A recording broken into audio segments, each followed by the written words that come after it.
umaga po sa ating lahat. Pagpalang araw. Kaya tayo po ay tumayo.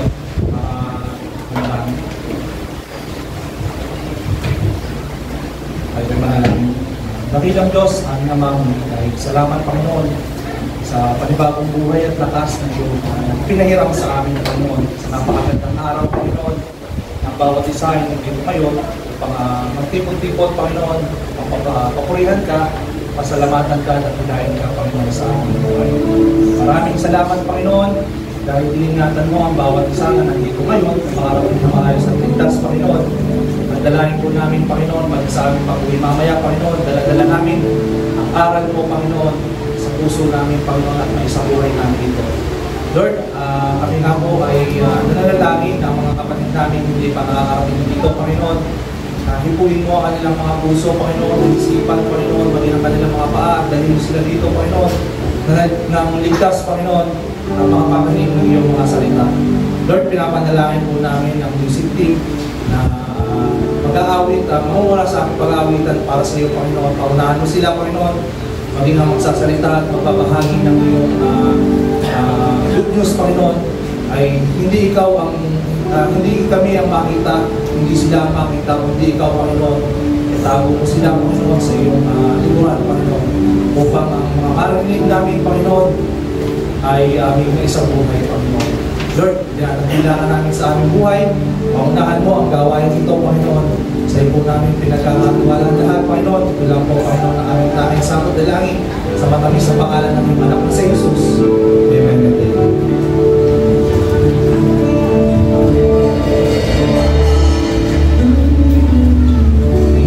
Isang mapagpalang umaga po sa ating lahat. Pakibagin po ang kami ng Happy Sunday. Alam ko na kayo excited po din magpuli sa ating Diyos. Magawa tayo ay may kanya-kanyang ginagawa sa buong linggo. Pero ang Panginoon, sabi nga, dapat maglaan tayo ng araw sa araw na ito. Ibalik natin ang papuri at pagsamba sa ating Diyos. Amen? Isang malakas muna ng palakpak sa ating Diyos. Para magsinapanigan, malakas na palakpak na hindi hanggang langit. At isang sigaw ng tagumpay, blessing shout! Sabi sa salita ng Diyos, sa Roma chapter 1, verse 20, totoo hindi natin nakikita ang Diyos, pero mula pa nang likhain niya ang mundo, ang kanyang walang hanggang kapangyarihan at pagka-Diyos ay naipahayag na sa mga bagay na ginawa niya, kaya wala tayong magdadahilan. Amen? So oras na ito, lagi namin kasama ang Panginoon, ang banal na Espiritu, ang ating laging nararamdaman, kaya inaalalayan niya tayo sa lahat ng ating gagawin, saan man tayo pumunta at anumang desisyon natin sa buhay. Amen? Kaya ngayong umaga, wala tayong gagawin kundi balik ang papuri, pagsamba, pagdakila sa nag-iisa at tunay na Diyos na buhay. Samahan mo kami umawi at umisa sa presensya ng ating Diyos. Amen. Yes, Lord.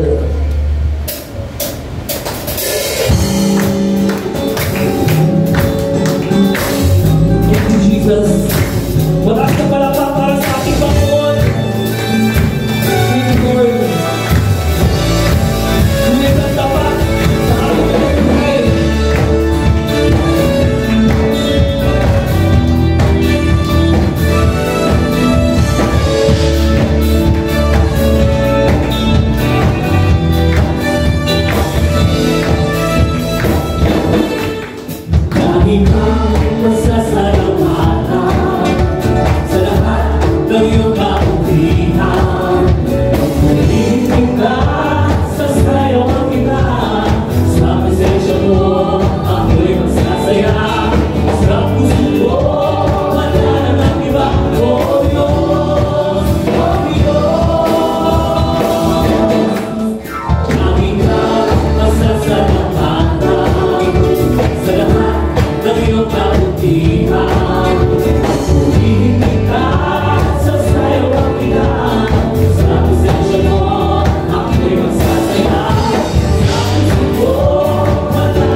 natin ka. Yes, Lord, nalaktakan namin ang naging Panginoon mo. Unang iyong kapatid. Thank you, Jesus. Mataas na malakpak sa ating Panginoon. Malakpak na nilipit natin. Thank you, Lord. Jesus, ikaw lamang aming itataas. Ikaw lamang aming sasambahin at luluwalhatiin sa oras na ito. Lord, salamat Panginoon, maraming salamat sa patuloy na pagpapala at patuloy na biyaya na aming naranasan. Minsan pa, papulihan natin ang aming Diyos na buhay. Damihin natin ang kanyang ibigay. Lord, thank you, Jesus. Sa iyo, patuloy at pangwalhatian, Panginoon.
Thank you.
Kasama natin ang ating Panginoon.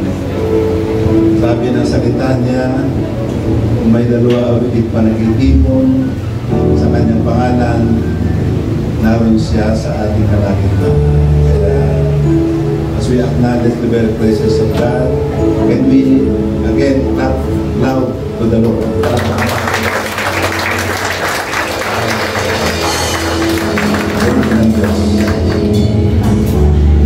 Taas po natin ating kamay at sabihin natin ang ating pananalig sa salita ng Diyos. Sabihin natin, ang salita ng Diyos nagliligtas.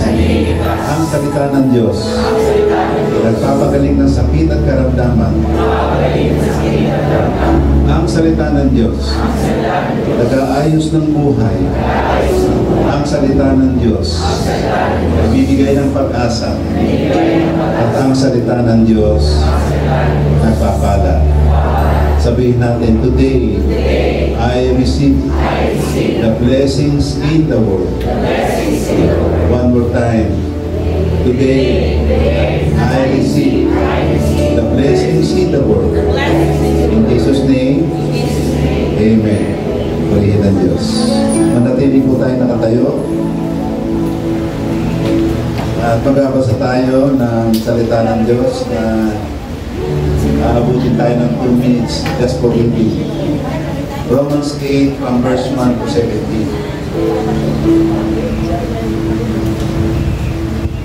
Kaya ngayon hindi nakakatulan ng kaparusahan ang mga na kay Kristo Jesus.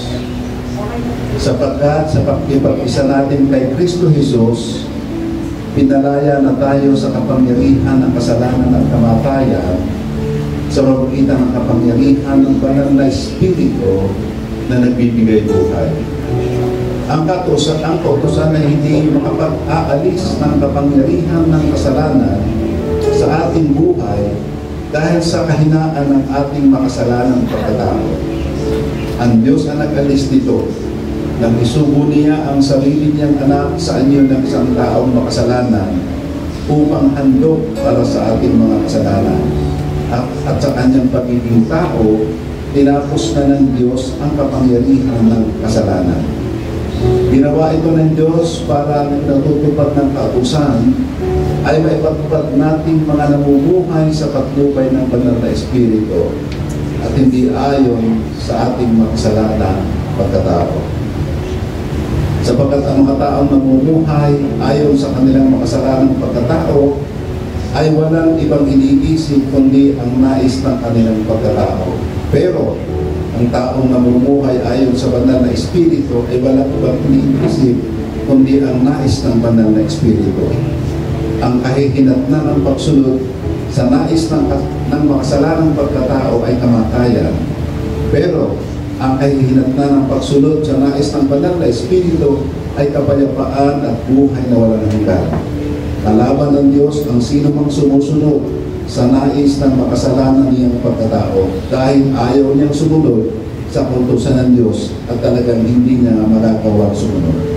Kaya ang mga taong nabubuhay ayon sa kanilang makasalanang pagkatao ay hindi maaaring kalugdan ng Diyos. Pero hindi na kayo nabubuhay ayon sa makasalanang pagkatao kundi ayon sa patnubay ng Espiritu kung totoo nasa inyo na nga Espiritu ng Diyos.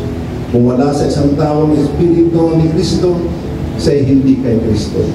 Pero dahil nasa inyo na si Kristo, mamatay man ang katawan nyo dahil sa kasalanan, buhay naman ang inyong Espiritu dahil itinuring na kayong matuwid ng Diyos.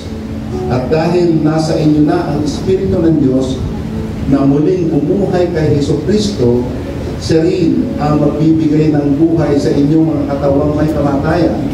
Gagawin niya ito sa pamamagitan ng kanyang Espiritu na nanahan sa inyo. Kaya nga mga kapatid, hindi tayo dapat mamuhay ayon sa ating makasalanang pagkatao, sapagkat mamamatay kayo kapag nabuhay kayo ayon sa inyong makasalanang pagkatao. Pero mabubuhay kayo kung susupirin ninyo ang inyong makasalanang pagkatao sa pamamagitan ng banal na Espiritu. Ang mga tao pinapatnubayan ng Espiritu ng Diyos ay mga anak ng Diyos. At ang Espiritu na pinanggapin nyo ay hindi kayo inalipin upang muling matakot, sa halip ginawa kayong mga anak ng Diyos. Ngayon, sa pamamagitan ng banal na Espiritu, matatawag na ninyong Ama ang Diyos. Ang banal na Espiritu at ang ating Espiritu ay pareho nagpapatunay na tayo mga anak ng Diyos. At bilang mga anak ng Diyos, mga tagapagmana tayo ng Diyos at kasama ni Kristo na magmamana ng mga pagpapalang inilaan niya, sapagkat kung matitiis tayo kagaya ni Kristo noon, darating ang araw na pararangalan din tayo kasama niya. Mga minamahal ko kapatid, ito po ang salita ng Diyos. Tayo mananangin sandali. Tumupo natin ang ating ulo. Apang mapagmahal, hiniling ko po ng bawat isang babuksan, puso, at bigyan mo sila ng spiritual ears to hear your word. At sa kagandahan po ng iyong mga salita na ipinagkaloob po sa amin sa umaga ito, magtamasa po kami ng pagkapala at hinihiling namin sa gabay at pagtuturo na banal na Espiritu sa kaming lahat. Kami po'y mapagpalang lubos, maunawaan namin ang dakilang mong layunin sa amin at ang plano mo sa lahat ng pagkakataon ay makapamuhay ayon sa kalooban ng iyong Espiritu. Maraming salamat po, gamitin mo lang ako, Ama, sa pangalan ng Jesus, na alulod ng pagpapala sa aking mga kapatid na tinawag ko sa umagang ito para mapagpala sa akin. Sa ngalan ng Ama, ng Anak, ng Diyos Espiritu Santo, at natin magsabi na Amen. Purihin ng Diyos. Maraya po tayo mga. Hallelujah. Praise the Lord. Sa pagkakataon ito, kung ating mga kapatid hindi pa natin kilala, sabihin natin, kapatid kita sa Panginoon. Good morning po. At makilala naman natin. Hallelujah. Salamat sa Panginoon. Halos ay nag-isipin ang ating bahay-sambahan. Dami na tinatawag ng Diyos sa kanyang pananamigin. Ang ating pag-aaral ng salita ng Diyos na ginagawa tuwing linggo, Sunday is our Sabbath day. We work from Monday up to Saturday. The Sabbath day is Sunday for us, Christians. So, natin tayo sa isang malaking piging. Tinatawag na handaan. Pagkatunay ng tao, hindi nabubuhay lamang sa tinapay. Naglangan ng ating pisikal na katawan. Similarly, we need the Word of God for the nourishment of our soul. Kaya sa bakang ito, salamat sa assignment binigay sa atin na mapag-aralan ang kanyang mga salita na napakaganda. Hallelujah. Bilang introduction,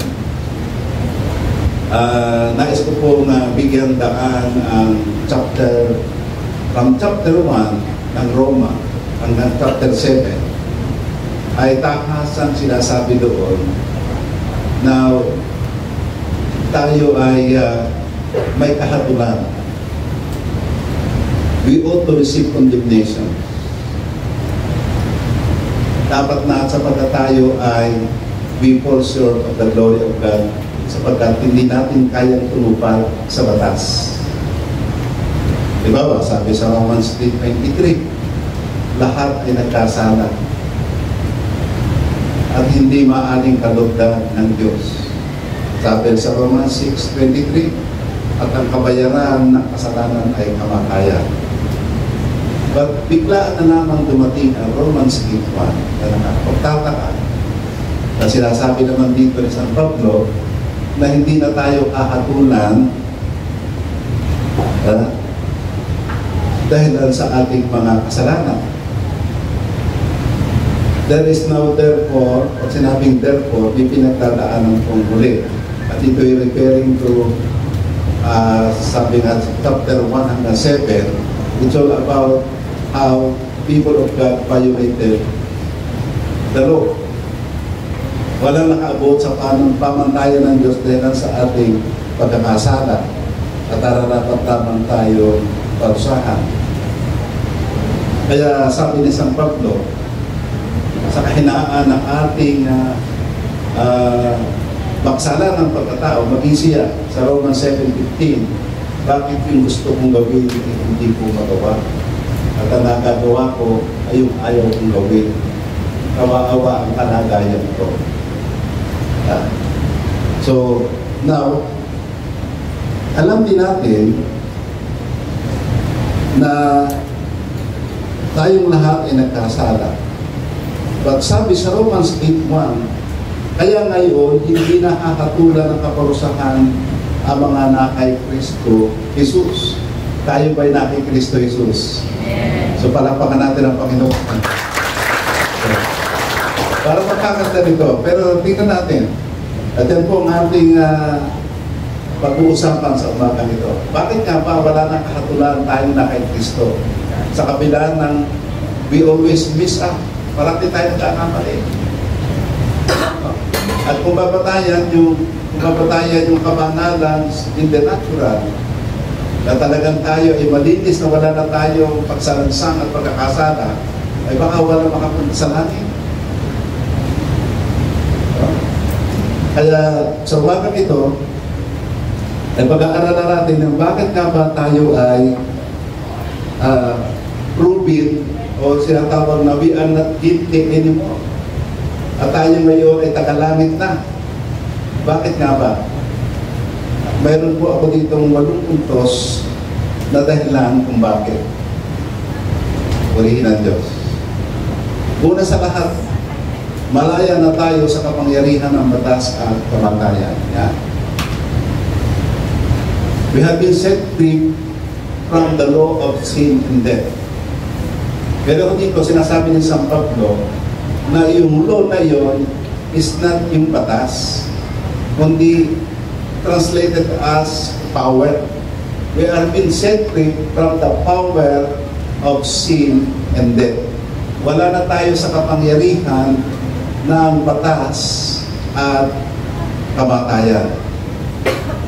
Verse 2 sabi dito, sapagkat sa pakikipag-isa natin kay Kristo, tayo pinakipag-isa na kay Kristo, tinanggap pa natin siya bilang ating sariling Diyos, Hari at Panginoon ng ating buhay. Ayan. Sapagkat sa pakikipag-isa natin kay Kristo Jesus, pinalaya na tayo sa kapangyarihan ng kasalanan at kamatayan. Power of sin and death. Sa pagitan ng kapangyarihan ng banal na Espiritu, ulitin natin. Sapagkat sa pakikipag-isa natin kay Kristo Jesus, pinalaya na tayo sa kapangyarihan ng kasalanan at kamatayan sa pamamagitan ng kapangyarihan ng banal na Espiritu na nagbibigay buhay. Kata natin, nung tayo po, sabi sa Ephesians 1:13, nung tayo sumampalataya kay Kristo, ano ating pinanampalataya kay Kristo? Siya ang sinubo ng Diyos, siya ang pag-ibig ng Diyos na umako na pagbabayad sana sa ating mga kasalanan at tayo nakipag-isa sa Kanya. We believe and we confess through our mouth that He is Lord and our Savior. Tayo ngayon ay binigyan ng banal na Espiritu. At nakasako tayo, the Holy Spirit is a divine person now living in us. Okay. Sabi dito ni San Pablo, dito sa talata nito, Paul uses the law to describe the power over you and not about the law of Moses and its rules and regulations. Ibig sabihin, ang tinutukoy dito ay hindi yung batas na ibinigay kay Moses na para natin sundin. At tinutukoy dito ay dahil sa kahinaan ng ating pagkatao, walang kapangyarihan ang legalism, ang law, yung pagbabawal to do this and not to do this ay hindi maging matagumpay dahil sa may kalikasan tayo may kahinaan. Kaya tinatawag na very prone tayo sa sin and wickedness. Madali tayo magkasala. Pag tinga ng biruan, kung minsan nag-aaway na eh. No? Bago pag pinagharap mo naman, nagkakaayos din ka. Bakit nga ba kayo?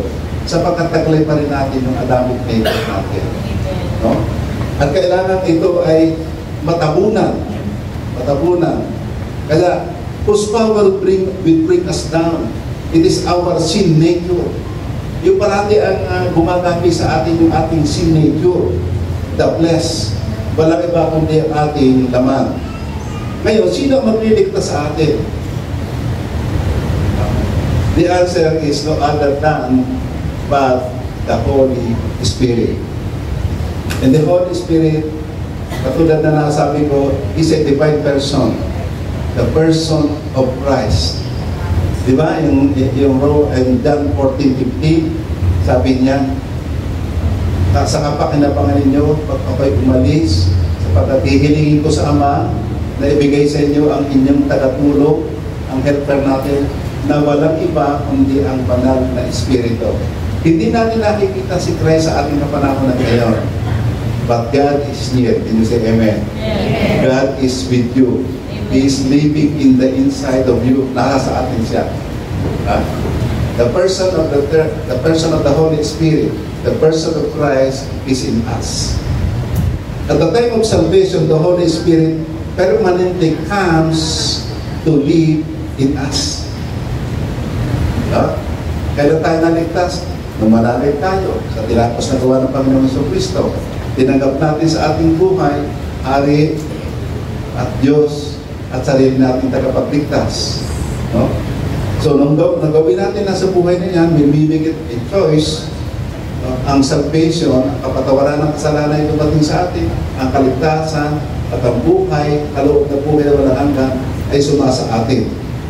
And the Holy Spirit permanently or perpetually lives in us. Can you say Amen? Amen. So, nasa atin ang Espiritu ng Diyos. Okay, hallelujah. Number 2, ang flesh natin ay nag-aalis ng kakayanan ng batas para magapi ang kapangyarihan ng kasalanan sa ating buhay. Ibig sabihin, yung nabanggit ko kanina, yung flesh natin, yung kalikasan natin na ating nama kay Adan, ay walang saysay ka anumang kautusan ni Moses. And you know that there is 613 rules and regulation in the Old Covenant. At hindi enough to cover all the laws.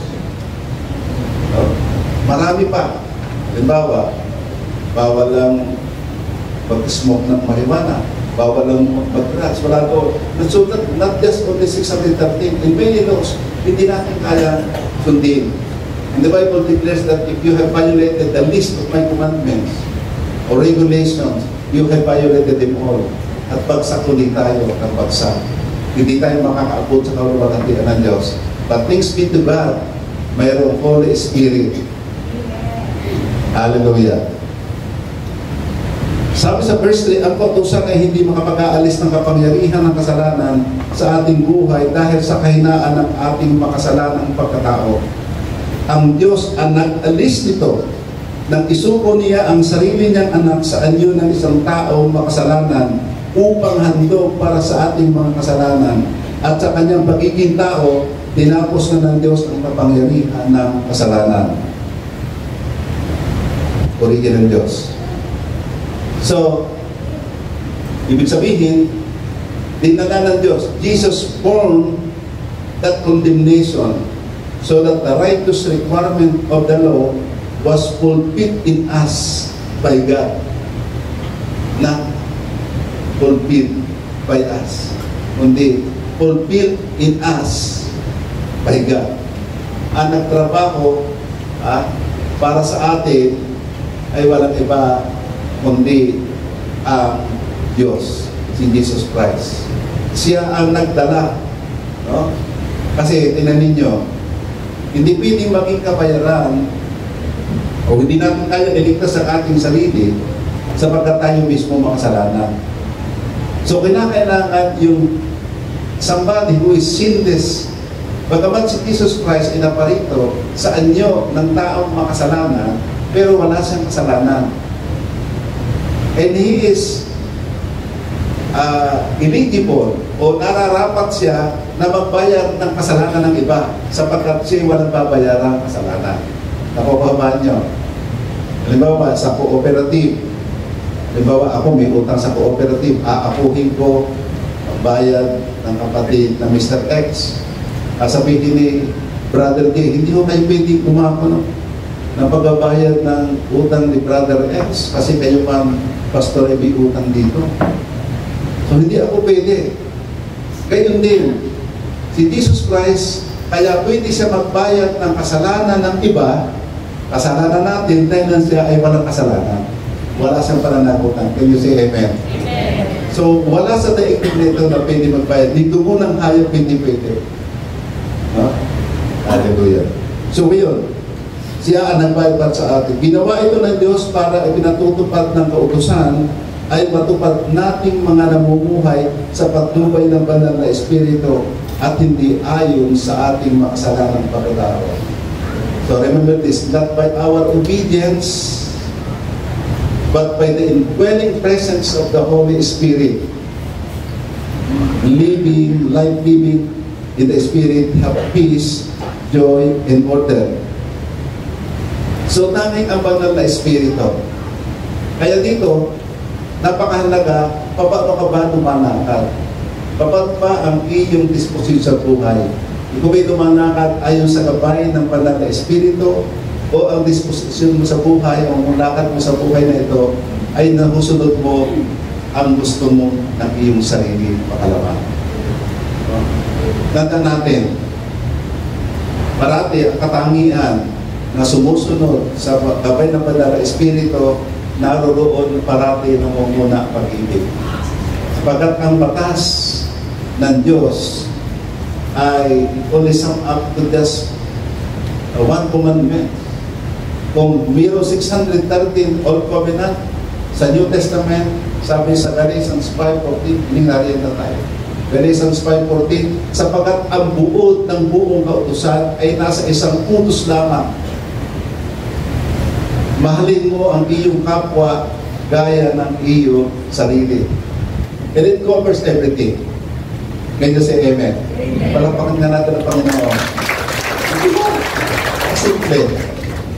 Purihin ng Diyos.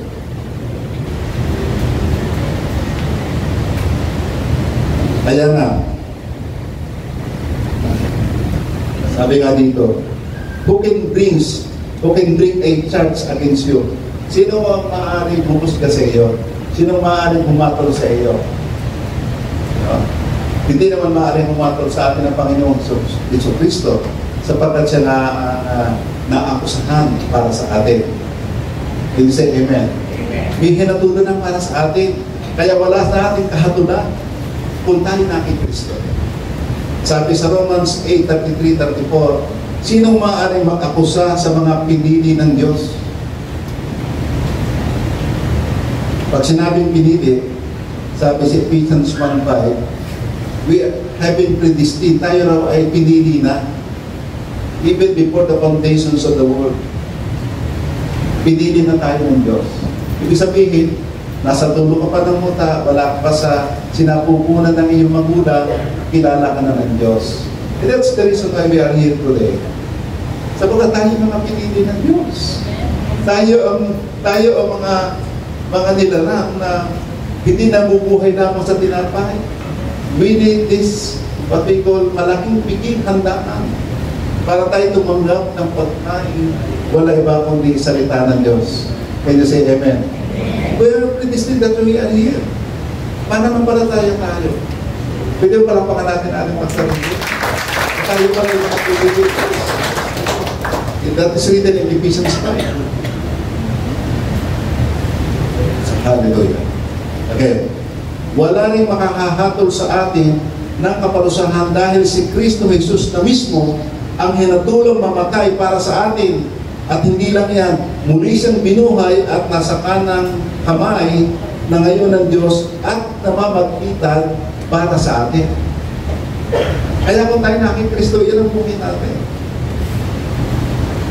Sabi ko nga, sometimes we miss out. Nagkakamali tayo. But the Holy Spirit convicts us about sin and righteousness. At tatakbo agad tayo sa Panginoon pag humingi tayo ng tawad at mananatili ang ating fellowship sa Kanya. Let's say amen.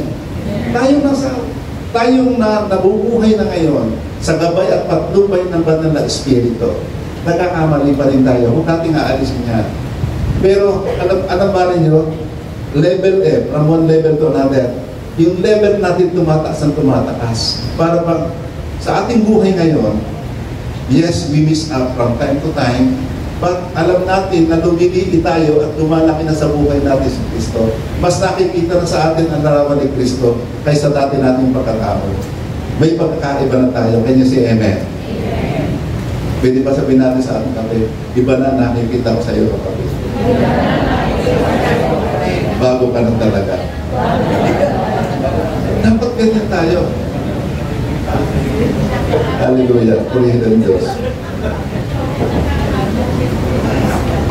Number 4, ang pagkakaiba ng tao na mamumuhay in the flesh versus tao na mamumuhay sa Espiritu. So may pagkakaiba itong dalawa. Alam naman natin, maaaring tayo marami pang kaibigan, maaaring tayo marami pa rin kamag-anak, ang sinusunod nila ay sarili lang nila. Walang pakundangan. Self-centeredness or self-righteous. Sabi sa from verse 5 to 9, sabi dito, sapagkat ang mga taong namumuhay ayon sa kanilang makasalanang pagkatao ay walang ibang iniisip kundi ang nais ng kanilang pagkatao. Pansarili lang.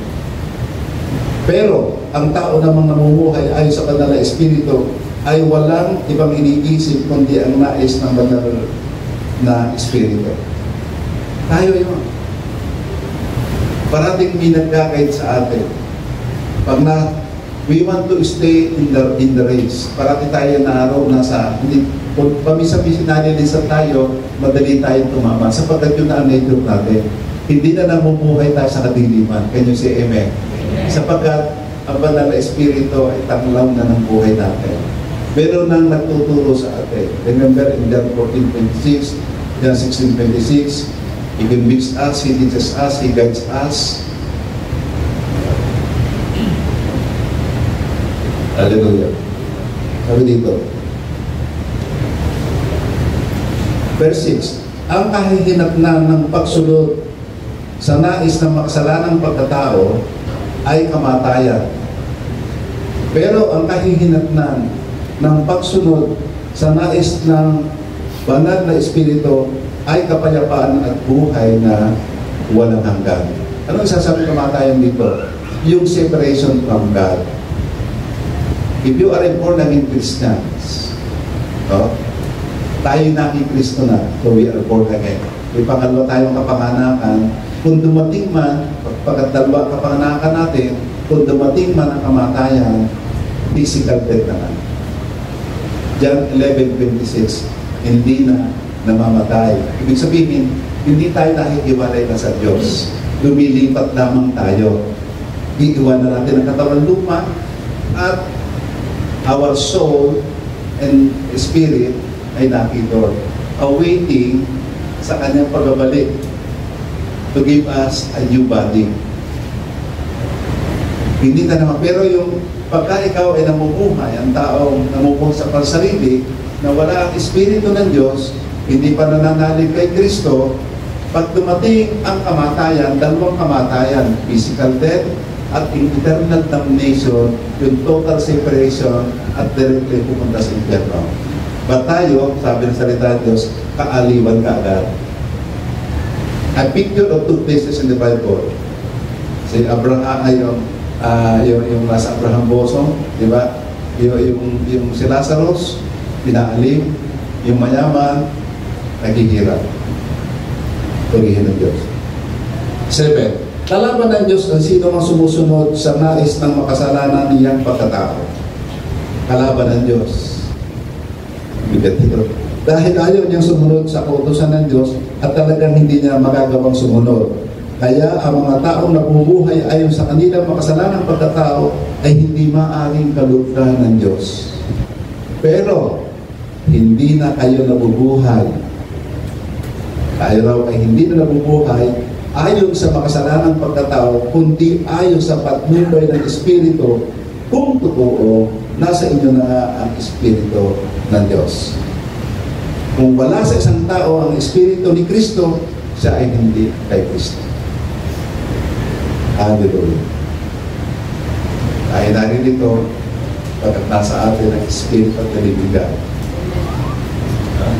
tayo na kay Kristo. At tagapagmana tayo. Pangakong pagpapala kay Amang Abraham ay para rin sa ating lahat. Purihin ng Diyos. Alam niyo, in the Old Testament, God foretold the writing of the law in our heart. Kasi magkaiba po yun. Sabi ho ng Old Testament sa Jeremiah 31, ganito. Sinabi pa ng Panginoon, verse 31 and 33. Sinabi pa ng Panginoon, darating ang panahon na gagawa ako ng bagong kasunduan sa mga Israel at taga-Juda. Sinabi pa ng Panginoon, ito ang bagong kasunduan na gagawin ko sa mga mamamayan ng Israel. Pagdating ng araw na iyon, itatanim ko sa isipan nila ang utos ko at isusulat ko ito sa puso nila. Yan po ang ating panahon. O paano nasulat sa atin? Ang banal na Espiritu po, nakakabatid because a divine person na sa atin. Siya nga, ang sabi ko, yung attributes of the Holy Spirit ay siya nagtuturo.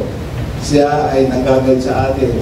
At siya ay nagtitestify, ang banal na Espiritu ay nagpapatotoo kung ano ang mga will of God, kung ano ang nais ng Panginoon.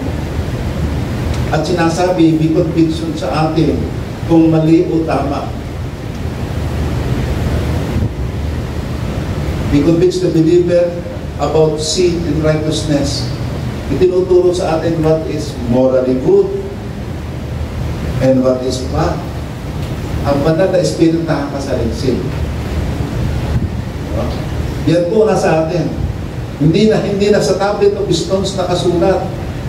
Kundi nakasulat na sa puso natin ang nais ng Diyos because of the Holy Spirit na nasa atin, nananahan sa atin. Can you say amen? Hallelujah. The old law was written in tablet of stones, external. Kaya tinatawag, di ba, nung bumaba si Moses, ibinabo nga niya eh. Nabasa ka, ay it's a broken law. Maraming binabagyo. In the Old Covenant, maraming batas dito. Hallelujah. The lawgiver is now living in you. Nagbibigay ng purpose ng dati, nagbibigay kay Moses, nananahan na sa atin. Kaya sinasabi ko, is a divine person. Siya ay persona. The third person sa triune God is living in us. So we have to listen to the voice of the Holy Spirit in every situation, or listen to the prompting of the Holy Spirit yung tinatanggap ng conviction. Parating higudyok yan sa atin. This morning, gano'n ako doon. So, kilala ko yung mama. So, lumapit sa akin. So, nahingi ng tulog. Pero kilala ko siya. Nagkakasakay tayo. At hindi naman natin mapanagin. Pero kailangan siya. Siyempre, you as the Holy Spirit. Sabi, bigyan, ibigyan. So kayo tayo, para ba tayo may Panginoon na? Yung tinatanong na tayo sa buhay natin. Hindi na tayo mabilis mag-desisyon. Kaya tayo, kailangan daw tayo ay, kung ang Diyos natin ay mahinahon, dapat tayo magpahinahon. Salamat ang Diyos at ako'y medyo 70% na deliver na sa kanya. Dati nung ako'y gaway ko, pag-negosyo na noon, medyo pag pinsalitan ako, napatol din ako. Pero salamat sa Diyos.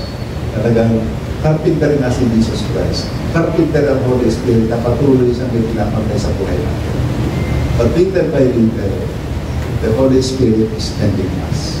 Kasi kung nakakawa ako ng pagkakamali, I always recognize yung parating binabanggit na Paracletus siya, yung daw kasama daw natin kaagapay na lumalakad. Saan man daw tayo pumunta man tayo sa kung saan man sa kasalanan man pupunta natin, we enjoy the pleasure of the world kasama natin. Para pa nakakahiya na magpatuloy. Para pa nakakahiya na magpatuloy pa yung dati kong ginagawa kasalanan. Hindi na tayo alipin, di ba? Kung tayo alipin pa noon, wala tayong choices. Ngayon, God set us free. Hindi na tayo alipin. Wala na tayo sa bitag noon. Hindi na sa Satanas ang may control sa atin. Ang may control sa atin ay ang Holy Spirit na. Can you say amen? Amen. Ayaw tayo doon ay parating, we always yield. Ano ba sinasabi ng Holy Spirit? Ano ba sinasabi ng Lord? Because He is a divine person. Siya ang Diyos na hindi natin nakikita pero kasama natin. Para bang kakaiba itong panahon natin ito ngayon. Maaring noong panahon ni Jesus Christ, hanggang 33 years lang siya namuhay, ay naroon sa bulpo. Yun, napuntahan ni Diyos ba? Puntahan ng lugar. Pero kawawa naman tayo. Pero hindi na tayo, we were not been left orphans. Pagtotoo, kasama natin siya. Can you say amen? Kasama natin siya. Kaya alin mas mabuti, Mabuti kasi nasa trono sa kalangitan. Nasa kanyang holy habitation in heaven, sitting beside the Father. Nakatunghay siya para awit God is watching us from a distance. Pero totoo, He is with us. Ang Espiritu niya ay sumasa atin. Kaya sabi, who can be against us? No? Hallelujah. Palakpakan na natin ang Panginoon. Hallelujah. Sabi dito sa number 5, kung si Kristo ay nasa iyo, mamatay man ang katawan mo, ay muli kang mabubuhay. Verse 10 to 13. Pero dahil nasa inyo na si Kristo, mamatay man ang katawan niyo, dahil sa kasalanan, buhay naman ang inyong espiritu, dahil itunuring na kayong matubig ng Diyos. At dahil nasa inyo na espiritu ng Diyos na muling bumuhay kay Kristo Jesus, siya rin ang magbibigay buhay sa inyong mga katawan may kamatayan. Gagawin niya ito sa pamamagitan ng kanyang espiritu na nanahan sa inyo. Kaya nga mga kapatid, hindi tayo dapat mamuhay ayon sa ating makasalanang pagkatao. Yun ang buhay. So, we need the Holy Spirit, we need the Word of God, at kailangan be obedience tayo sa Word of God. Pag nadaanan mo ang salita ng Diyos, sumunod mo na. So, parati mo kasama yung tatlo eh. Now that we have the Holy Spirit, we are saved, we are in Christ, we need our food for the nourishment of our soul, the Word of God. And next, yan ang obedience. Ang pagsunod natin. At kaya, sa pagkatuturoan tayo ng Banal na Espiritu, even in prayer nga eh, hindi may mga pagkakataon, hindi natin kayang manalangin. Walang may usal na salita tayo. Pero sabi, the Holy Spirit guide us and teach us how to pray. Tuturuan tayong manalangin.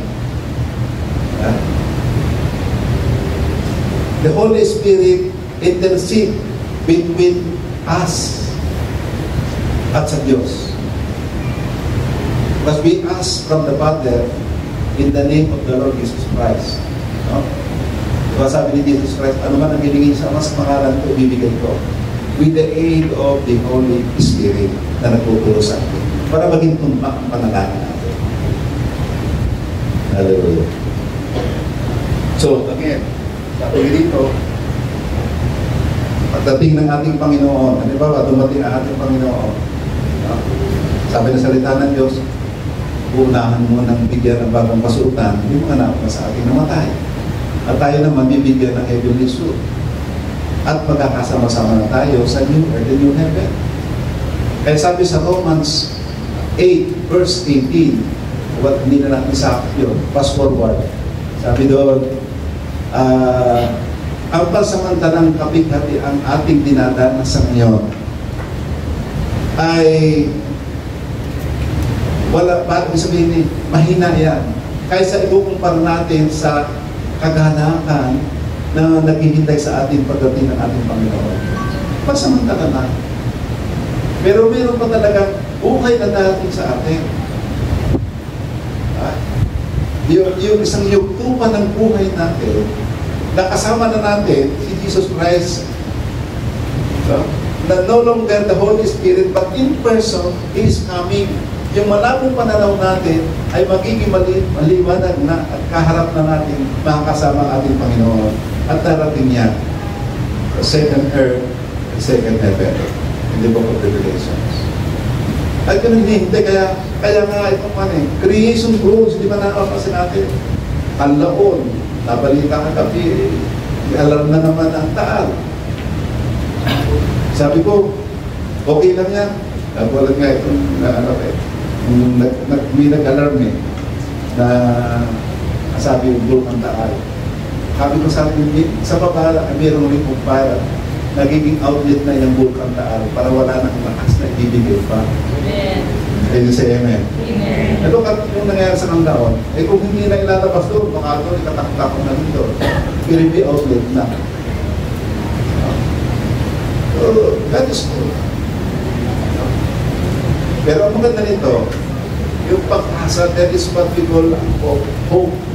May mga bagay pa tayo hindi nakikita na inihanda ang Panginoon sa kabubuti.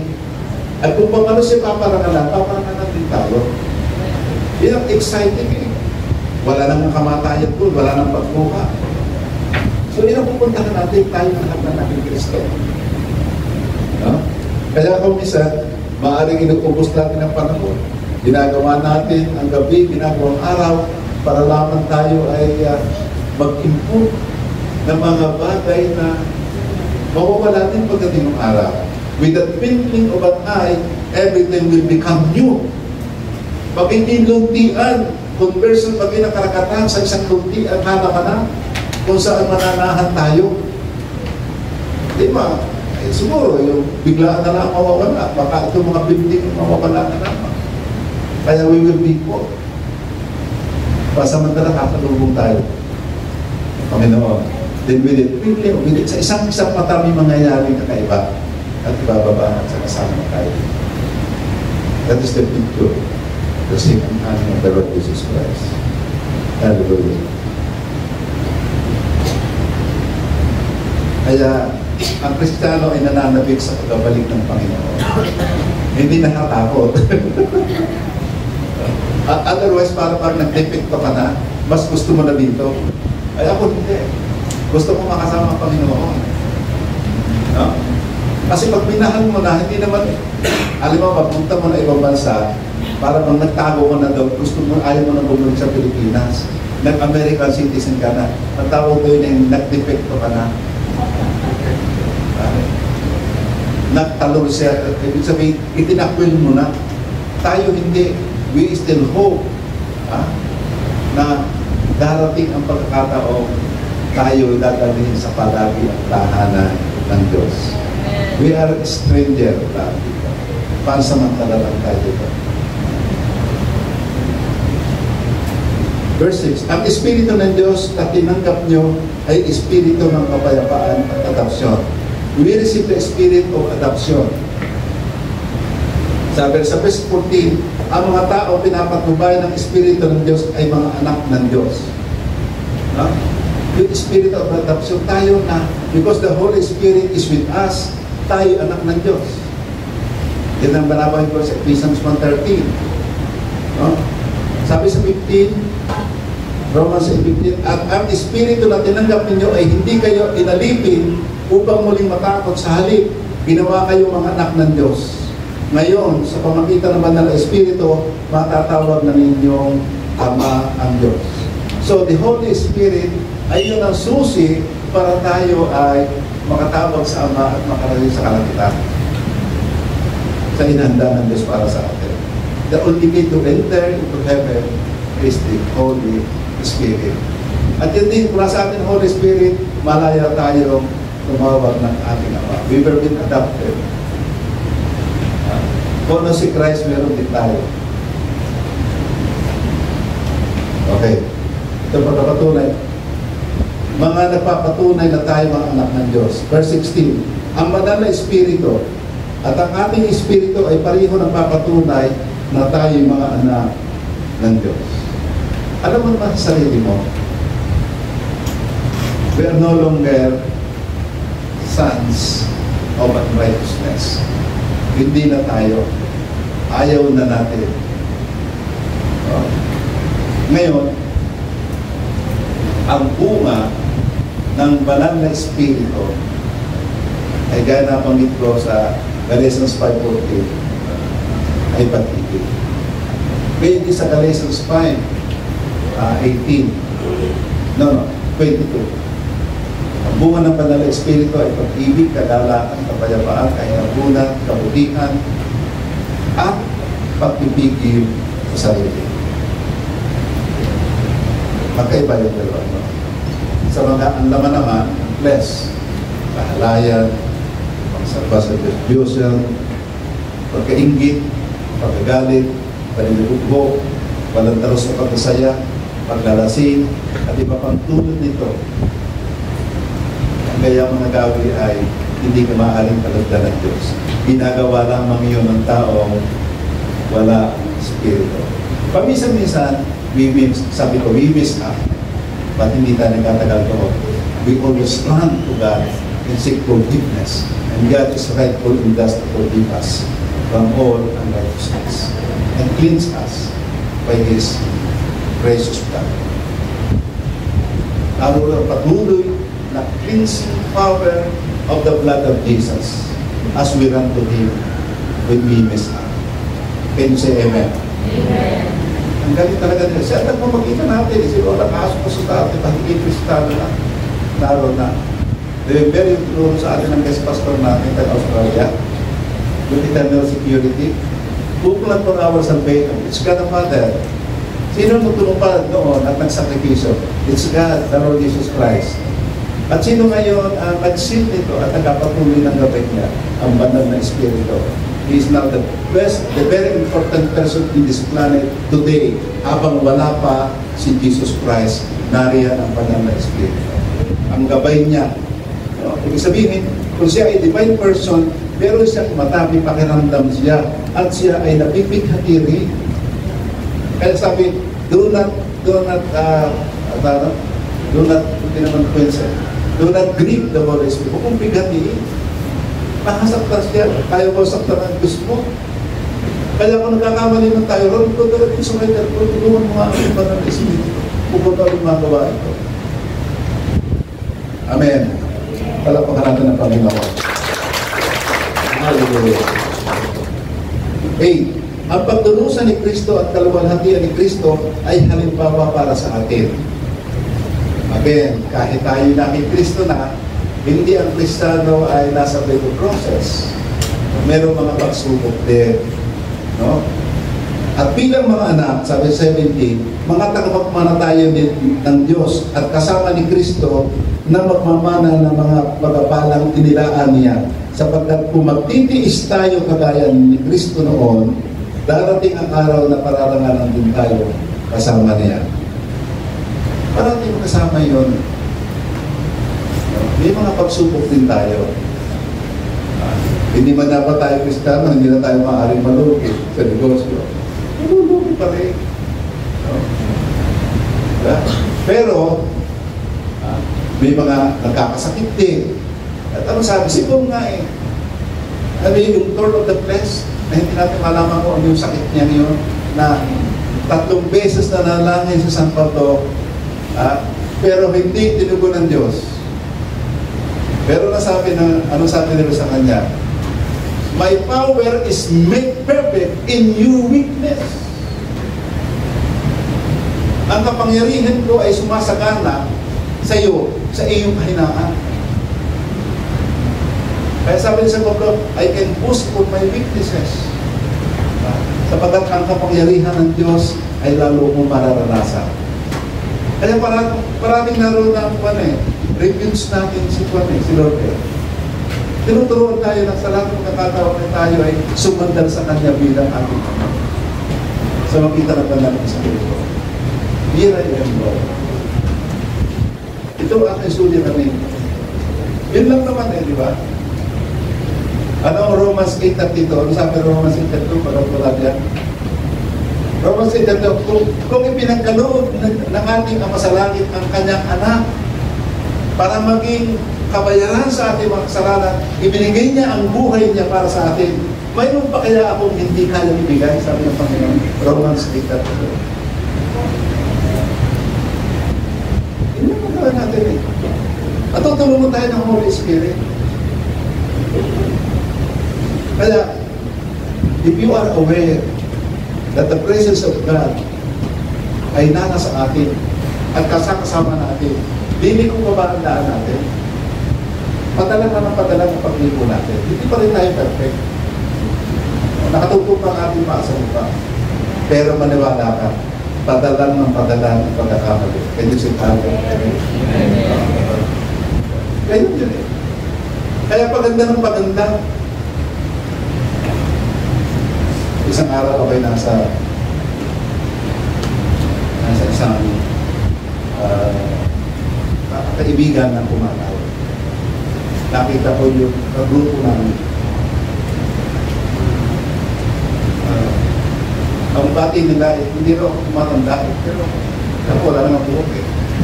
Pero kung anong maging international pala, pag pinasa Panginoon, may kang sikay na glory, para ba yung countenance mo, nababasa. Pare-parehong edad namin, pero ibig sabihin, di ba raw nakikita sa akin? Lalo nang malaman pa rin na nag-basketball ako pa rin, nag-basketball pa ako. Ha? Kami nakibaraki na yan. Bakit? Matanda nga ako sa 78 ako eh. Yan lang, Diyos, palakpakan natin ang Panginoon. Kaya nag-decide us to have a long, fruitful life. A long, satisfying life. Magagamit tayo sa kanya ng langit. Sa ating paghahanap buhay, we sow seed to the kingdom. We give our tithes and offering. Kaya ginagamit. Saan man gagawin kami? Kanya-kanya tayo yung mga sangkap. Kung saan ka tinatawag na gamitin. Hallelujah. Then I have a closing verse here. 1 Peter 2:21. Ang mga pagdurusa ni Kristo para sa atin, ang halimbawang dapat nating tularan. Tingnan natin. Ang mga pagdurusa ni Kristo para sa atin, ang halimbawang dapat nating tularan. Ito ang dahilan kung bakit tayo tinawag. Para tularan natin ang buhay ni Kristo. Ibig sabihin, maging kaisipan natin. Maging kaisipan natin ay maging kaisipan din. Ang kaisipan ni Kristo ay maging kaisipan din naman natin. Ito si Amen. Amen. Pagigyan ng Diyos. Tayo dito ngayon, tayo naman kalala. Mapagpalang ang mga salamat ko sa minsan na nag-o-regalo sa ating lahat. Tunay na kami ay kapiling mo lamang. Nadadama namin pagkat kayo sumasa amin. Patawad Panginoon ng mga pagkakataon, hindi ka namin napapansin. Kami ay nagmamaniko. Maaaring kasama ka nga namin, pero kami ang musunod sa buhay namin. When we drive our life to the destination we want to, nalilimutan namin, kasama ka namin, na dapat ikaw magtaka ng manobera ng aming buhay. So Lord, here we are, we surrender to you. Kayo po ang mag-lead ng aming buhay. And through your word, as you said in your word, ang mga salita mo ay tanglaw sa aming daraanan. Banal na Espiritu, sa lahat ng magkakataon, bigyan mo kami ng edification. Lalo kami magnais na malaman ng iyong kalooban. At ay yung kalooban ay wala iba kundi yung mga salita na nagpumuhay natin. Gabay mo, pagkapalan mo, protection mo sa lahat ng pagkakataon para sa amin. At maging magala kami. You have commanded us to rejoice, and you said again, rejoice. Panginoon Diyos, to God be the glory, in Jesus' name, Amen. Dadako tayo sa hapag ng Panginoon. Hindi pong ilabas ang communion elements.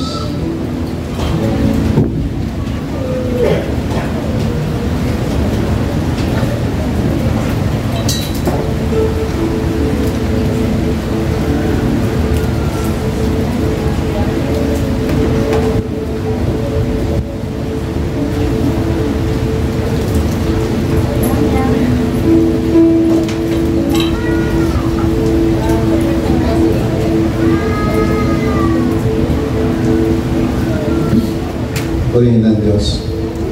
Tapos po natin ang tinapay na ating tangan. Tangan po natin tinapay na simbolo ng katawan ng Panginoong Kristo na nasugatan para sa ating kagalingan. Kagalingan po tinutukoy doon, hindi na physical. Ano man po ang kakulangan natin, kayang katagpuin ng ating Panginoon. Sumandalang tayo sa Kanya. Sino man sa Kanya lumalapit ay Kanyang pagbubusan. Humingi ay ng pag-ibig na. Kaya lahat ng bagay may inanda. We are heirs. Kahit nagpapagmana. Kung sasabihin natin, the earth is the Lord, the fullness thereof, at yung salita ng Diyos. So tayo nagpapagmana, tayo mga heredero.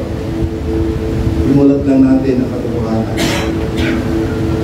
Tayo anak ng Diyos. At walang makapag-ihiwalay sa atin sa Kanya. Buhay nga niya binigay. Yung pang hindi kaya binigay sa atin. And He suffered for us and died for us at the cross. Para matagpo ang ating mga pangangailangan.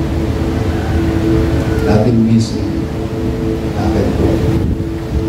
Satisfied life. Kapalitos niya, hanggang ko. Para bigyan tayo ng isang buhay na kanyang pagkasiyasa. As you believe in the word of God, you receive it. Nakapin po natin na simbolo na kanyang pagkasiyasa.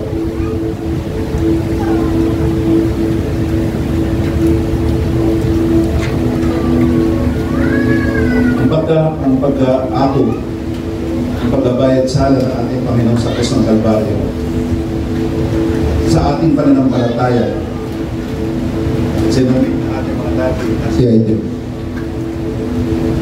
nanahan ng Banal na Espiritu sa buhay natin. At inaalaala natin, pinapalaala tuwing na ang kanyang ginawa, na natigis ang kanyang dugo para sa kapatawaran ng ating mga sala. At patuloy ito. Sinabi niya sa 1 John 1:9, kung tayo nakakamali, takbo tayo sa kanya, tumingin ng tawad. At ipagkakaloob ang paglilinis muli sa atin. At tayo makakapagsimula sa lahat ng sandali. Ang bagong buhay, buhay na nakapunay sa Panginoon. Nakapin po natin ang ilaw niyo. Hindi forgive. Forgive na Panginoon.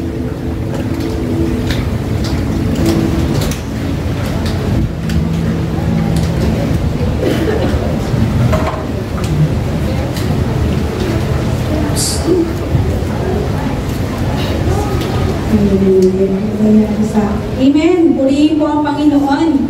Tunay nga na kagalakan sa ating mga buhay, sa ating mga puso na minsan pa ni-remind tayo ng salita ng ating Panginoon na meron tayong banal na spirito sa ating mga buhay.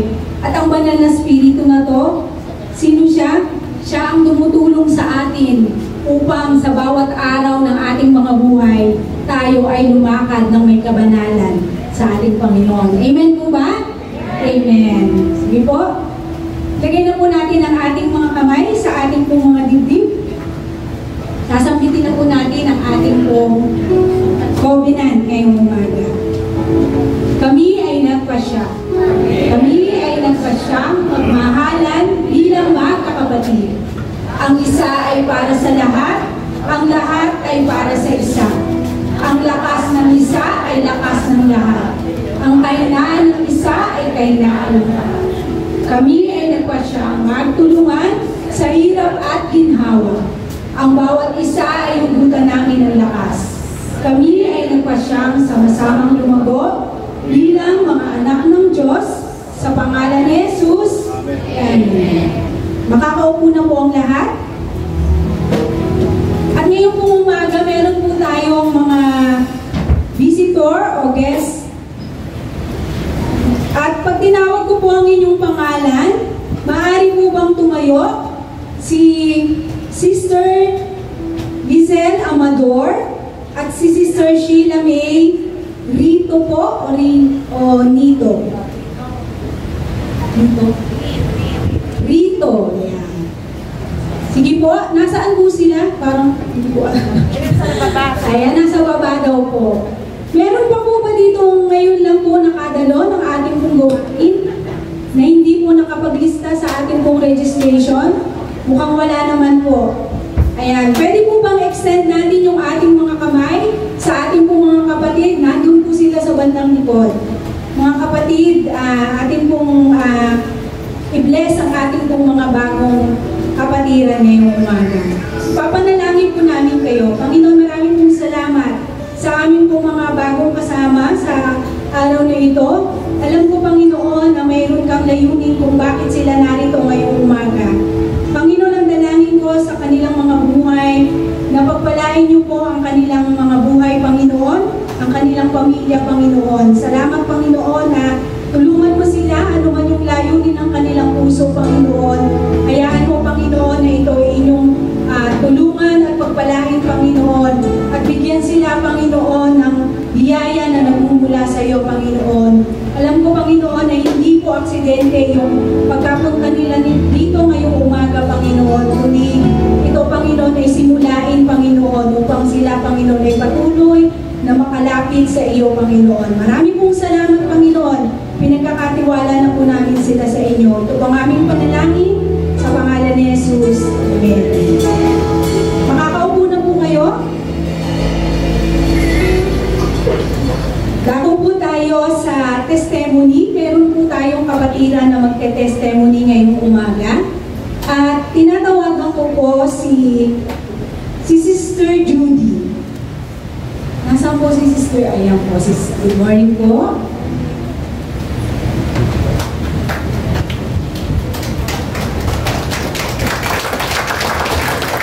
Mapagpalang araw po sa ating lahat. Kakayaan niyo pong ipakilala ko po muna yung sarili ko bago po magsimulan. Ako po, pangalan ko po ay Judy May Cruz. Ayun, same po kami ng sapatos ni Sister. Ayan, ako po ay ordinaryong mamamayan ano po, pero ako po ay, hindi naman po ako po ay anak ng isang kontraktor. Pero hindi po sa DPWH. Normal na kontraktor lang po yung aking tatay noong araw, yung po ang bumuhay sa aming magkakapatid at bumuhay po sa aming lahat. So yun po, let me start po, yung i-share ko po ay nangyari po 6 years ago na po ito, pero isa lang po ito sa mga himala ng ating Panginoon sa aking buhay. Year 2019, July, nagtatrabaho po ako sa isang Japanese restaurant sa Ayala Mall City. That time po, almost 3 years na ako nagtatrabaho doon. So F&B, nakakapagod po kasi yun, Pasko na lang, bagong taon na lang, naka-duty ka pa. So that time po, 5 years old pa lang yung anak ko noon. So I decided to quit kasi gusto kong magbigay sa kanya ng mas marami pa sanang oras. Kumbaga yung pagiging magulang ko sa kanya. So that time, nung nag-resign ako, nag-submit ako ng resignation letter sa mga amo ko, wala pa akong plano kung saan ako nagsapupunta. Ang pinaghahawakan ko lang po noon ay, that time po kasi ay wala pa akong personal na relasyon sa ating Panginoon. Ang pinanghahawakan ko lang po noon ay, bata pa naman ako, marami pa tatanggap sa akin na trabaho. Yun po ang pinaniniwalaan ko that time. So nag-resign ako during transition period, so meron akong 30-day transition period noon. Nagsabi sa akin yung HR ng restaurant na pinagtatrabahuhan ko na meron daw opening sa isang company sa Silang Cavite. So ang hinahanap daw that time nila ay office job, so operations manager daw. So kinuha ko yung, nag-apply ako kasi that time gusto ko talaga ng office job dahil 9 to 6 lang, Sunday, Saturday walang pasok, so magkakaroon ako mas maraming oras. So tinanggap ko po yun.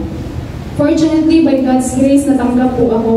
At tatay nga sinamahan pa ako ng aking tatay na mag-apply doon. At yun po kasi yung love language ng tatay ko sa amin. Hatid sundo, nakamotor kung saan po kami pupunta. So yun, fast forward po tayo. Siguro mga 2 months, 3 months na po ako nagtatrabaho doon. August 2019 po ako natanggap eh. 3 months na ako nagtatrabaho. Medyo, tinatamad akong pumasok. Kasi yung transition ng trabaho ko from sobrang ingay, magulo, restaurante, nag-celebrate ng birthday. Tapos biglang, yung pinasukan ko po kasi pet crematorium. So nag-cremate po kami ng pets, aso, pusa. So yung mga bisita po namin that time, umiiyak, nagluluksa. So yun po yung transition ng trabaho that time, sobrang drastic ng change. Nakakaantok, tinatamad akong pumasok, tapos ang layo pa ng biyahe ko. Pag hindi ako nakamotor, inaabot po ako ng almost 2 hours sa biyahe. Ilang sakay kasi siya. Pero that time, hindi ko alam kung, sabi ko sa sarili ko, meron talagang something dito sa trabaho na to na hindi ko maiwan. Pwede naman ako mag-apply sa iba, pero hindi ko talaga siya maiwan. Hindi ako makapag-quit, hindi ko rin po alam that time. No? Pero nung nakakilala na po ako sa ating Panginoon, na-realize ko po na yun po ay Holy Spirit. Kinausap ko ako ng Holy Spirit na huwag ka umalis, dyan ka lang. May plano para sa'yo. So, come March 2020, nung magana po yung pandemic na po, yung COVID. So, pumutok po yung COVID that time. And ako lang po yung may trabaho sa family namin that time. Kasi yung pet crematory po ay considered as necessity. Kasi patay yung aming kinikator. So, ako lang po yung nakakapagtrabaho sa amin that time. By God's grace, nakakabili kami ng pagkain namin dahil sa trabaho ko ng kami. So, yan. So, naisip ko that time, siguro kaya pala ako dinala ni Lord dito. Dahil magkakaganito pala yung Pilipinas, magkakapandemic pala. So, yun yung thinking ko that time. Kasi yung pepper lunch, yung pinagtrabaho ko sa Ayala Museum, yung mga kasama ko doon, no work, no pay. So, kapag hindi sila pumasok, wala sila. Tapos, ano lang, syempre, dahil wala namang taong nakakalabas masyado, ang tagal nilang walang trabaho. So, sabi ko talaga, ito na siguro yung reason ni Lord kung bakit niya ako dinala dito. Pero come August 2020, wala pa pong vaccine that time, I was tested positive sa COVID. Pero I was very blessed, sa boss po namin nung that time dun sa crematorium. Secretly, kinuwarantine niya po kami. Wala akong nakakaalam, family siguro. Pero yung city and yung barangay, hindi namin pinaalam, as much as possible, sikreto lang. Kasi may mga stay-in po doon eh. Kasi po, pag nalaman ng city na may mga positive doon, ipapasara po yung establishment, which is we cannot afford that time. Kasi gusto namin yung operations ay tuloy-tuloy pa rin po. So yun, that time po, dinoble niya po yung sahod namin. Lahat na 4 po kami na nag-positive. Yung sahod po namin weekly, dinoble niya po. For example, 5,000 sahod, ginawa niya po 10,000.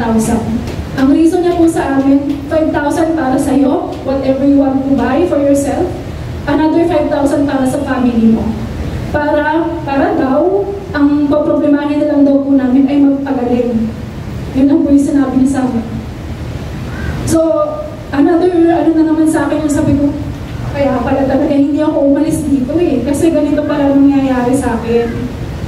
So, na po ako nun, after September na po yun, September 2020, after 2 weeks, by God's grace, gumaling naman po kami lahat.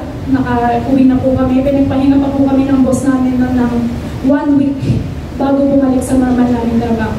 So yun, nakabalik na po ako, normal na araw, typical na araw, pupasok ako, nakamotor. Around 10 o'clock, 11 o'clock in the morning, nakareceive ako ng tawag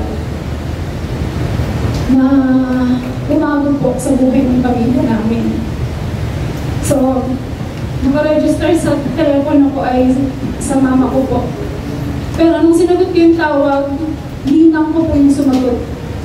Ninang ko po yung nakausap ko. Kapit-bahay namin siya.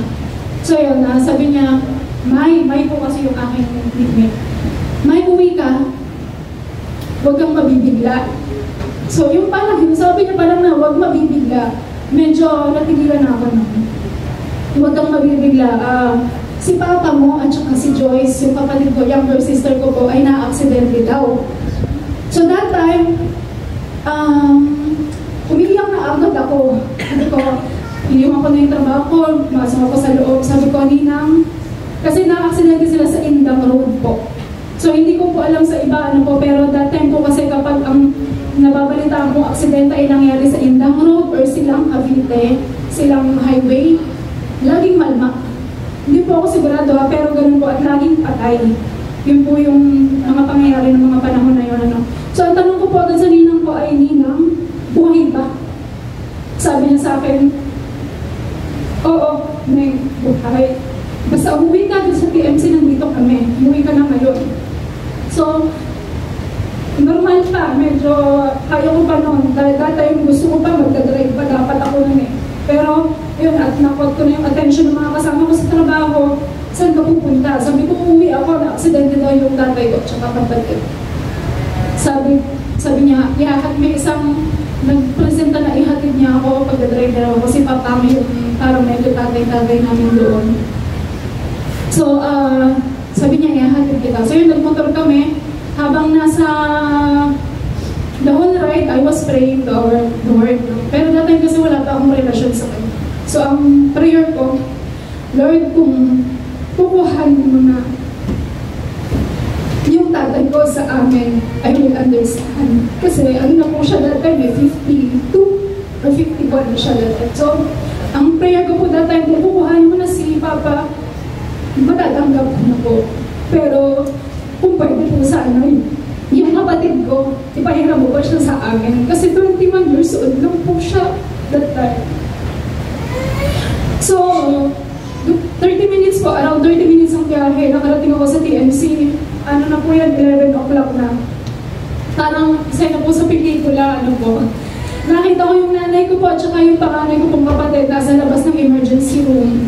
Umiiyak na po yung nanay ko. So sinalubong po ako ng, grabe na po yung kaba ko.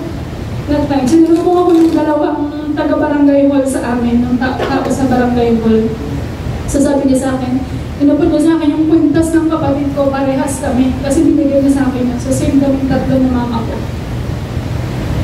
Nasa loob daw yung kapatid ko nire-revive, and then yung tatay ko daw ay nasa morgue na daw.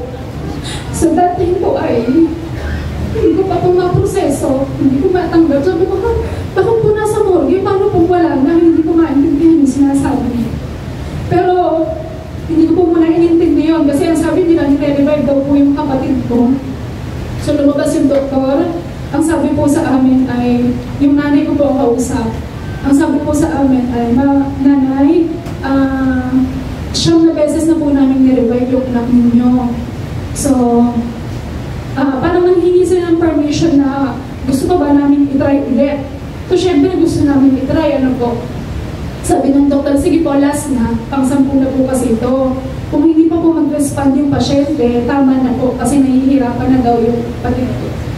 So after siguro around 10 minutes lumabas yung doktor, yun, nag-apologize siya kasi wala na nga daw. Wala na daw po yung kapatid ko. So pumasok na kami sa loob.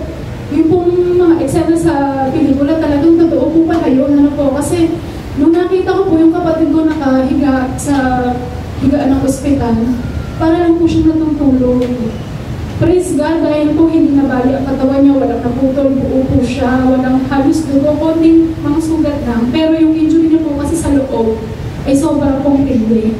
Kaya hindi na po kinaya ng katawan niya that time.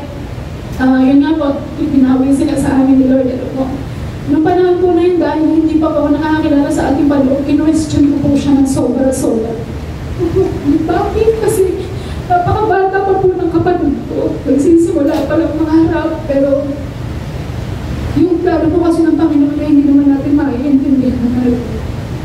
Pero I was very blessed dahil nga po dun sa boss ko, tumawag kasi ako sa presinto nung nakarating time na yun. Sabi ko sa police, kailangan namin mailabas yung kapatid ko. So, around 2 hours lang po siya sa ospital, pero umabot ng 102 or 108 sa pagkakaalala ko yung bill. Wala po akong ganun kalaking pera. That time po walang insurance ang tatay ko, wala kaming ipon, wala kahit na ano. Tumawag ako sa presinto, sabi ko kailangan namin ng pera para mailabas ko yung kapatid ko. So sabi sa akin ng police, kung hihingi daw kami ng pera doon sa naka-aksidente sa kanila, hindi na daw po sila papayag, demanda na namin sila. So that time yung rage ko po ay sobra-sobra. This was the first death po sa family namin. Yung nanay at tatay ko po kasi mga pinsan ko nasa probinsya po. So growing up, may namamatay, pinsan, tito, lolo, pero walang grief. Hindi po ako nagluluksa kasi hindi ko naman sila nakilala, hindi ko sila nakasama. So it was the first death po sa family at dalawa na, immediate family po. Kaya sobrang pong, yung emotion po that time sobrang taas, sobrang tindi. So sabi ko, sige, kung hindi sila magpapademanda, tumawag ako sa boss ko. Boss, hindi ko alam kung kailan kita mababayaran, pero kailangan ko ng pera. Kailangan ko mailabas yung kapatid ko. That time po, talagang sobrang blessed po ako at nagpapasalamat po ako ng malaki sa tao yun dahil okay, duty, papunta ako dyan, hintayin po ako. So that time siya mismo po bumiyahe, pupunta galing silang Cavite dito sa may PMC po para dalhin yung pera, siya mismo ang nagbayad sa cashier hanggang po sa pagpapalibing at pagburol po sa kay Papa at saka sa kapatid ko po, siya po ang nahiraman namin. Although nagpasettle naman po kami doon sa sa naka-aksidente kasi that time po kasi sobrang galit na galit ako, nagkakausap kami ng boss ko, pero ginamit po talaga siya ni Lord sa buhay ko. Dahil po sabi niya sa akin, Judy, nagdadrive ka din? Sabi niya. Kung ikaw ba naka-aksidente, for sure, hindi mo naman din sinasadya. Pero, parang ilagay ko daw po yung posisyon ko sa posisyon ng naka-aksidente sa magulang ko. So, that time medyo bumaba yung ano ko. Kasi tama nga naman. Kasi lahat po kami sa family nagmamotor ng mga panahon niya. Kuya ko, kapatid ko, nagmamotor kami lahat. So, medyo bumaba yung galit ko. Pero syempre, hanggang ngayon po, hindi pa rin naman natin mahuhulaan kung ano ang dahilan ni Lord. Pero, noon po kasi nangyari yung time na yun na medyo naka-recover na ako. Talagang napagtahi-tahi ko yung mga nangyari. From the day na natanggap ako sa Pepper Lunch, magkakilala yung HR ng Pepper Lunch at saka ng crematorium na pinagtrabahuhan ko. Ano siya ripple effect. Simula pa lang nung natanggap ako sa Pepper Lunch, nakaplano na yun hanggang sa ngayon. So doon po ako talagang sa Panginoon na, doon po ako nag-start na kumilala sa Panginoon dahil yung life verse ko po is Psalms chapter 46 verse 5. The God is with her, she will not fall, and the God will help her at the break of day. Naniniwala po ako dun dahil sa Panginoon po, nung panahon po na hindi pa ako nakakakilala sa Kanya, bilib ako sa sarili ko, hindi na ako pinabayaan. One more po ngayon na kinikilala ko siya, I acknowledge Him in every decision that I make for my life, for my family. Lalo po ngayon, alam kong hindi niya ako pababayaan at palalakarin niya ako sa path na inilaan niya para sa akin. Yun lang po yung ma-share ko dahil hindi lang po ito yung miracle na nangyari sa buhay ko. Napakarami pa po. Napakaraming beses ko na napatunayan ang pagmamahal sa akin ng Panginoon. Pero ito po yung pinaka-drastic po kasi nangyari sa akin na gusto ko pong ma-share sa ating lahat. Na kaya po, ang ano po is, kapag ka po nangungusap sa atin ang Holy Spirit ng Panginoon, buksan po natin ang isip natin at ang puso natin dahil for sure, hindi man po natin maintindihan at that time, posibleng mahirap, pero for sure na for the better po ang plano palagi sa atin ng Panginoon. Yun lamang po lang sa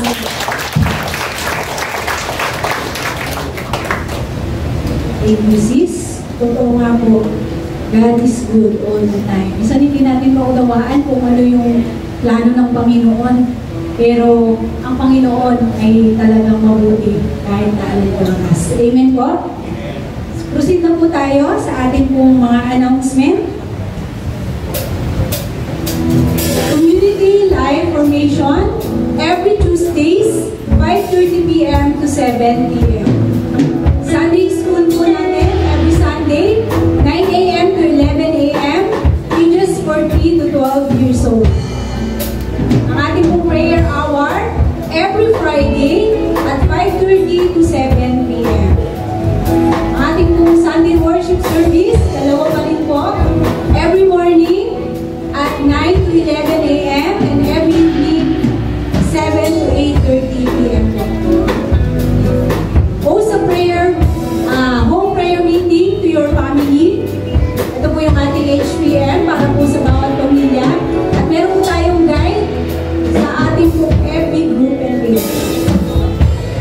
Praise and worship team is in need of instrumentalists, keyboardists, bassists, lead guitarists, and drummer. At kung tayo po ay may mga tinatagong talento dyan, huwag na po natin itago. Pagamit na po tayo sa ating Panginoon. Ayan. Okay na po? At for our exhortation to give, ay ano po, madam po. Salamat sa ating Panginoon. Thank you, Lord. So, sa umagang ito, akin kong babasahin ang salita ng Diyos. So, sabi nga po dito sa Psalm 23, ang Panginoon, ang aking pastor, hindi ako magkukulang ng anuman. Pinagpapahinga niya ako sa malabong damuhan. Inaakay niya ako patungo sa tahimik na bagisan. Binibigyan niya ako ng panibagong kalakasan. Pinapatnubayan niya ako sa tamang daan upang sa aking mapatanalan. Purihin natin ang Panginoon. So, tayo po lahat, pinagkatiwalaan ng Diyos ang ikabubuhay. Ang tanong, sino nagpapastor sa ikabubuhay mo? ikaw ba o ang Panginoon? So sa ating buhay, tandaan po natin na kapag ang Diyos ang ating pastor, hindi po tayo kukulahin. Kasi pag si Lord na talaga ang nangunguna sa ating mga buhay, mas malaki ang Diyos sa ating mga pangarap. Kasi pag mas malaki ang Panginoon sa ating buhay, tuturuan tayo ng Diyos maging kontento sa buhay.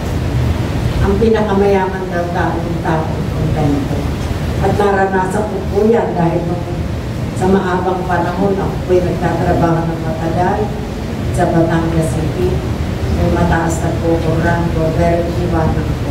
Naghanap ako ng mas magandang pagkikitaan. Siyempre tayo po, noon hindi ko pa rin kilala ang Panginoon, parang ang Diyos ko ay ang sarili. Gusto ko yumaman, gusto ko maging magandang buhay. So iniwanan ko yung magandang trabaho ko doon. At ako'y, siyempre, pinili ko mag-abroad. Iniisip ko kasi, pag ako pumunta ng ibang bansa, iiwanan ko yung aking mga anak, mas malaki ang aking kikitain. Iniisip ko na, pag hindi sa sarili kong lakas, pag hindi ko milos, hindi na mayayamanin. At salamat sa Panginoon dahil hindi po ako din naging kontento nung naroon.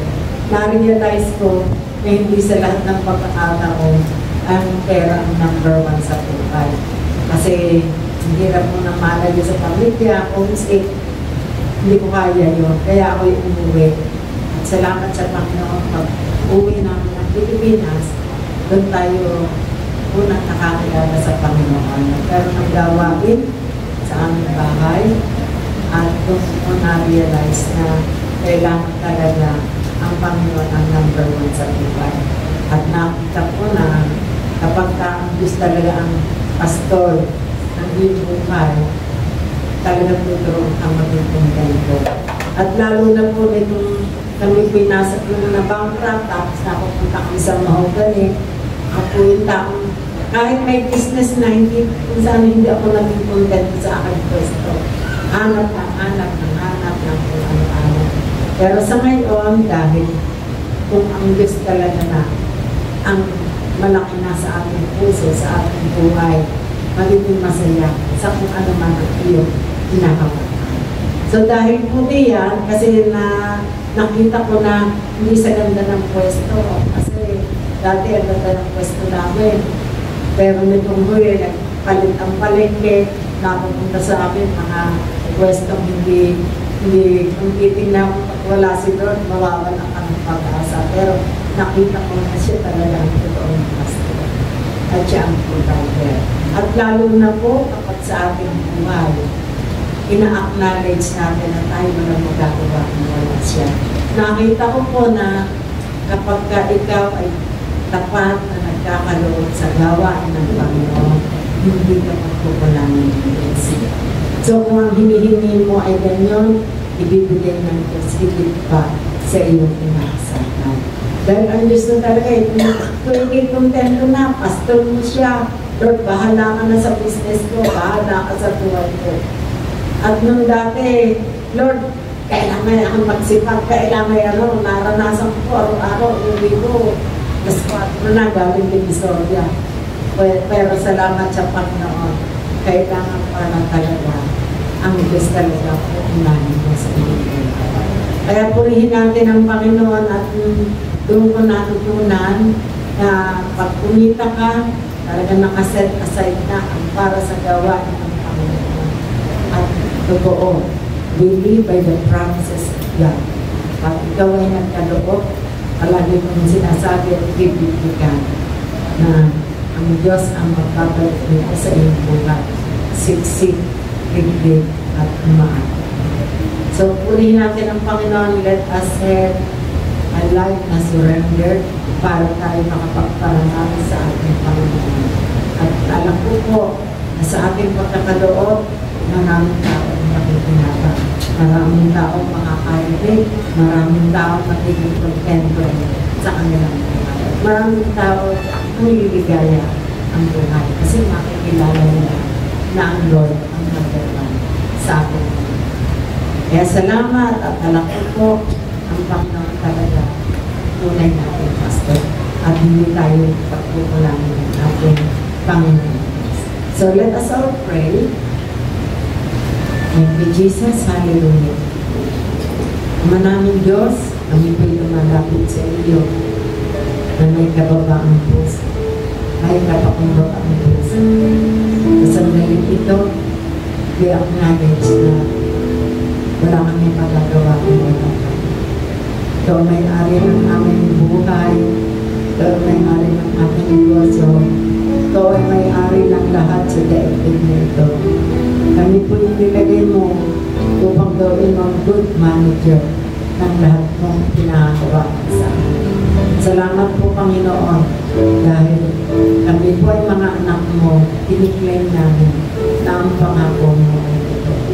At higit sa lahat, kami mga anak mo, kami payayaman mo upang patuloy kami makakontribute sa gawa mo sa lupang ito at maraming tao ang kumilala at magtulad sa iyo. Kaya sandaling ito, thank you Lord for everything. We claim the best from you. In Jesus' name we pray. Amen.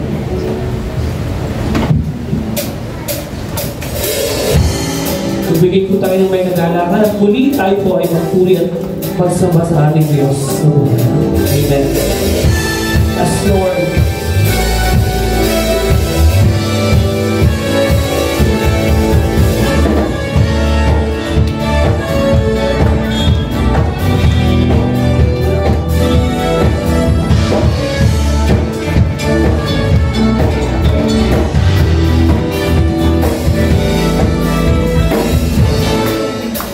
ikaw masasalamatan sa lahat ng iyong kabutihan.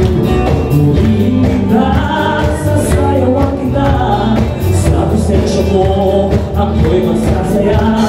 Sa puso ko, wala na ng iba, O Diyos, O Diyos. Ikaw masasalamatan sa lahat ng iyong kabutihan. Muling kita, sasayawan kita, sa presensya mo ako'y magsasaya. Sa puso ko, wala na ng iba, O Diyos, O Diyos. Ang langit mong nararanasan ang pag-ibig mo hindi kaya. Masalang kahit na sino ka man, wala na hihigit pa sa iyo. Pagmamahal o ang pagkat, ikaw ang Diyos na magkailan pa man. Nalalagin kong nararanasan ang pag-ibig mo hindi kaya. Masalang kahit na sino ka man, wala na hihigit pa sa iyo. Pagmamahal o ang pagkat, ikaw ang Diyos na magkailan pa man.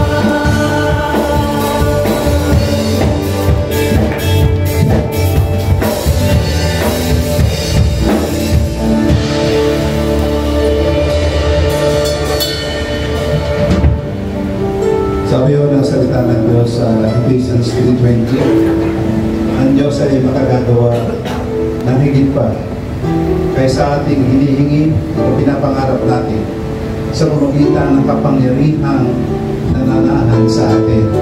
Pero ang word of God po ay nag-i-refer po sapagkat ang banal na Espiritu, the power of God that lives in you, ay gagawa siya sa buhay natin. Baling hihingi tayo ng ilog, baka ibigay pa niya yung dagat. Amen. Kayong kabutin ating Panginoon, hihingitan pa niya. Tapos kung natin ating kanang kamay, naway lumaban yung maranasan ng pag-ibig ng ating Ama sa Langit. Gayon din ang kasaganaan ng biyaya mula sa Panginoon Kristo na higit sa ating hinihiling, sa ating pinapangarap at may pagkaloob niya. At maranasan din yung iba yung pa, ang pakitibisan at pag-ibig ng banal na Espiritu mula ngayon at pagpakailanman. Mga kapatid, pinagpalapan tayong lahat, maging pagpapalaga sa marami. Hindi po natin tagay o kapayamahan at pag-iingat ng Diyos. Sa pangalan Diyos. Salamat.